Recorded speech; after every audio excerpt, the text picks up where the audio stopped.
Hey YouTube, what's up? It's your boy Sean Austin here from Sean's Rabbit Train Aquaponic Produce, and we back with another rabbit farming video for you guys today. Now today we're gonna be touching on this what seems to be a never-ending topic here in Trinidad, and that's the debate between which is better between purebred rabbits and mixed breed rabbits. So stay tuned and we'll be back with more right after the intro.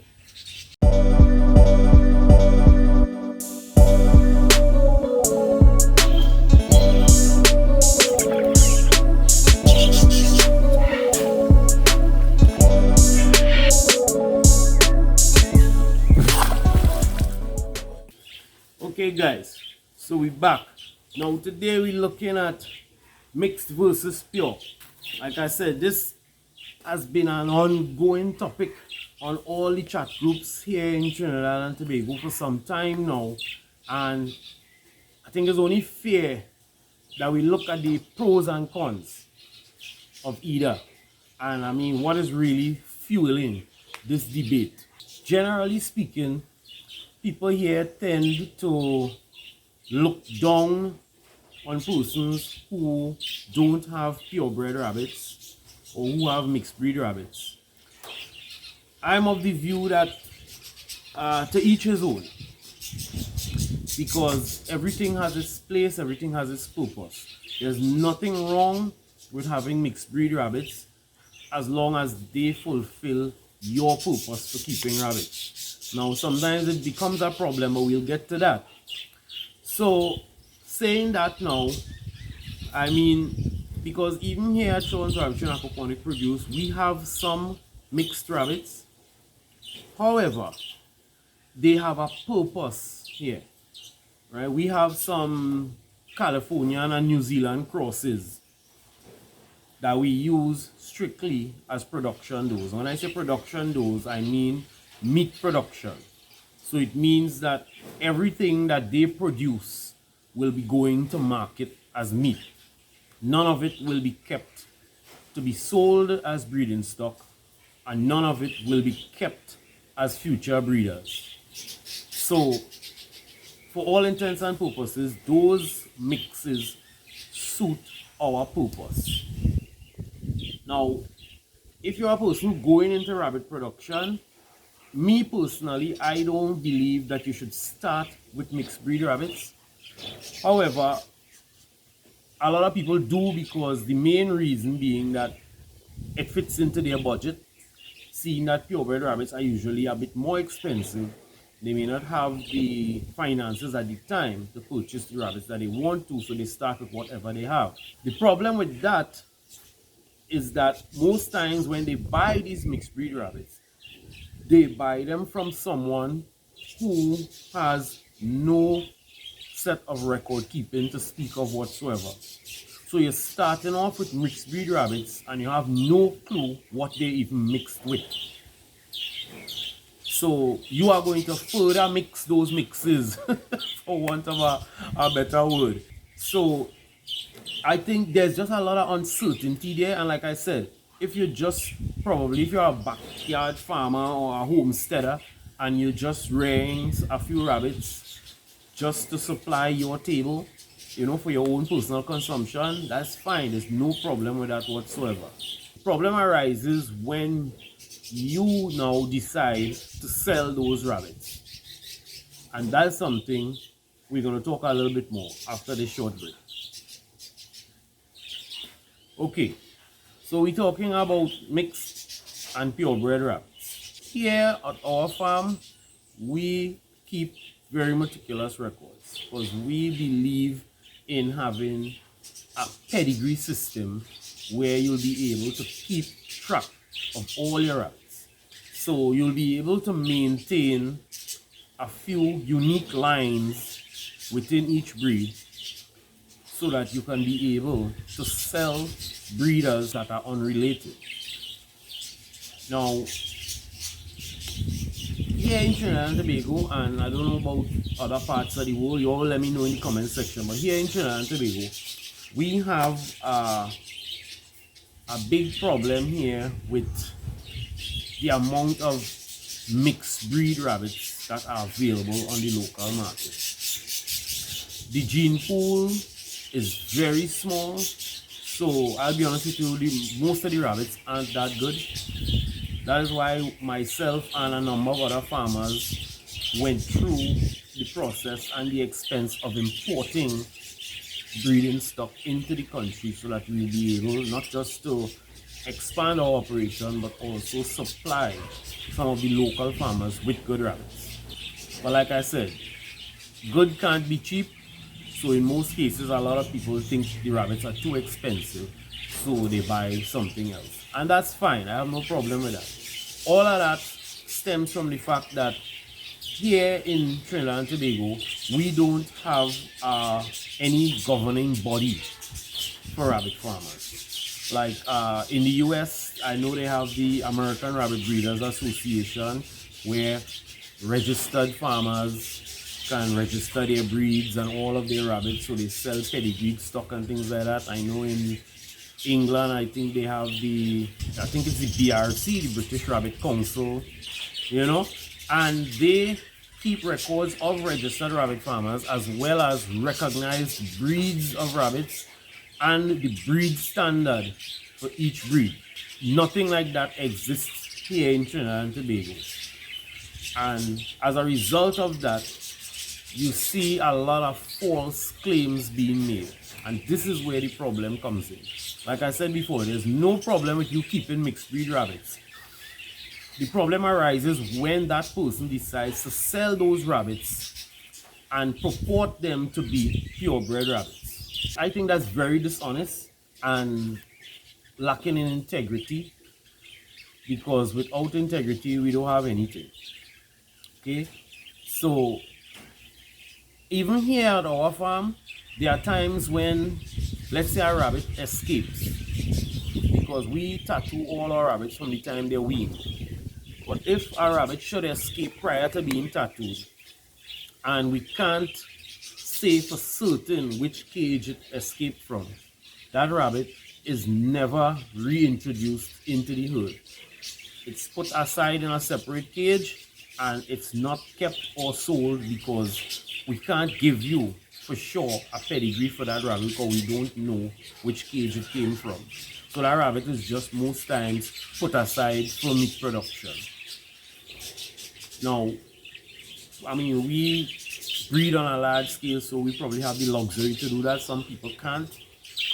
But I think it's important to have some integrity in your operation, because you could only trick somebody once. Now, a lot of persons that I see advertising rabbits for sale as purebred rabbits, and then eventually they come to find out that it's not purebred. In a lot of the cases, these persons are innocent to a degree, because they took the word of the person that they bought the rabbits from, so they go forward with that, saying yes, it's purebred, it's purebred. And there was a very specific incident recently where someone posted a white rabbit as a purebred New Zealand white for sale. But when I looked at the photo, I noticed that the rabbit had black eyes. So I inquired from the person if they were sure that it was purebred, and they said yes, I'm sure. And I said okay, and I left it at that. I didn't feel the need for any argument. But other persons in the chat group decided to point out to them that New Zealand white can't have black eyes because it's basically an albino, you know. So to a certain extent, these persons are innocent, but I think there's a certain amount of responsibility on you, the buyer, as well, to be knowledgeable about what you're going to purchase. Okay, even though you're going to someone who is reputable, you still need to have some knowledge about what you're going to purchase. And come on, guys, people make some weird, silly excuses, and to me, it just doesn't make any sense. In this day and age of technology, everybody walking around with a supercomputer in their hands, and all they're using it to do is take selfies. Come on, guys. Information is out there. It's not hard to do a quick research. If you're interested in a particular breed, it's going to take you a few minutes on Google or any other platform to research what a New Zealand white is, what a Californian is, what it should look, what are the breed standards for that breed. And then of course you're going to take it a step further by asking the breeder for breeding records and possibly even a pedigree to support the claim of what he's selling you. So you really don't have any excuses nowadays, you know, for that kind of thing. But a lot of people, they haven't accepted that responsibility. So they always pass the buck by saying, the person who sold me told me it was this and told me it was that. No, come on guys. We need to get past that. Another thing I see a lot, I said earlier, was the false claims. Because we don't have a governing body here, a lot of people tend to rely on mostly the ARBA breed standards. But what I notice a lot of people do is they look up the ARBA rabbit breed standards and they look for any rabbit that resembles the one that they have, and they make the claim that this is indeed that. I saw it recently where someone had a black rabbit and they said it was a purebred silver fox.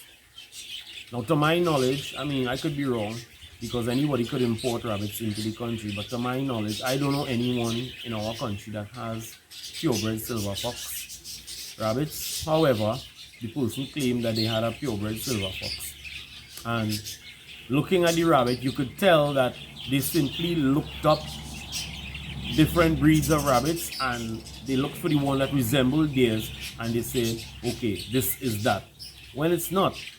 I mean, if you have a silver fox, you had to have gotten it from someone who breeds silver fox rabbits, you know, things like that. You can't just name a rabbit based on its color. And I think we spoke a lot about that in not my last video, the one before, I think, where we spoke about phenotype and genotype and things like that.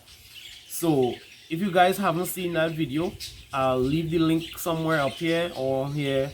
I'll also leave it in the description below, so you should definitely go and check out that video if you're still confused, you know, by the look, the genetics, all the different things that help you to determine a particular breed. I'll take a little pause and I'll be right back. Okay, so I think we touched on a lot there. Mixed versus purebred. No one is better than the other depending on your purpose for rearing rabbits. So I think we need to kind of put this debate to rest, because we've beat this horse to the point where it's creating dissension among the ranks of rabbit farmers. So instead of us banding together to build the industry, we are dividing.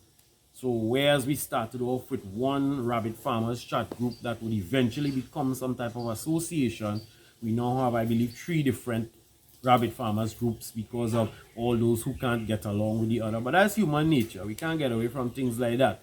But we shouldn't lose focus of the goal. And I think the main goal is to move the industry towards better record keeping and accountability. Farmers, the responsibility is yours right now to start keeping proper breeding records. A lot of people say they keep records, but most times they can't give you information further back than the dam or sire of any one particular rabbit in their rabbitry. You know, and it's not that they can't, but I personally believe in the use of a software. A notebook is fine. I used a notebook in the beginning when I started, but it's always difficult to track back years and months of pages trying to find the grand dam and grand sire of any one particular rabbit unless you have some type of system. But irregardless of the system you have, it's going to take some work to keep that record straight. That is why I always promote the use of a software. There are a lot of different softwares out there. You don't have to use the one that we use because now I believe it's a bit pricey. The price has gone up. But there are many options there. There are a couple of free software out there. They won't be as diverse as the paid ones, but it's a start. As long as there's the feature to keep pedigrees, you're good to go. Because at the end of the day, there's no way we could move the industry forward if more people don't move towards an organized structure within the rabbitry. So we could kill this debate that if a rabbit is pure, you know it's pure. If it's mixed, you know it's mixed. And have the integrity to sell it as what it is. You know? So then we won't have this tugging and pulling all the time. Additionally, we need to move towards setting up some type of structure similar to the BRC or the ARBA, where here in Trinidad and Tobago, and the Caribbean for that matter, we could have some type of body where farmers can register their rabbits, and we would have more structure within the industry moving forward. So that is my 2 cents on the topic. Let me know what you all think in the comment section below, because this is going on and I'm sure it's going to continue to go on. I'm going to see more of it today after this video, I'm sure. So thanks for watching. Look forward to being with you guys again next week Monday. Please go remember we have some really cool vids coming in the near future for you all, some collaborations that we're doing with other farmers across the Caribbean. So definitely look out for that. Some collabs we're going to be doing right here in Trinidad and Tobago as well. So definitely stay tuned for that.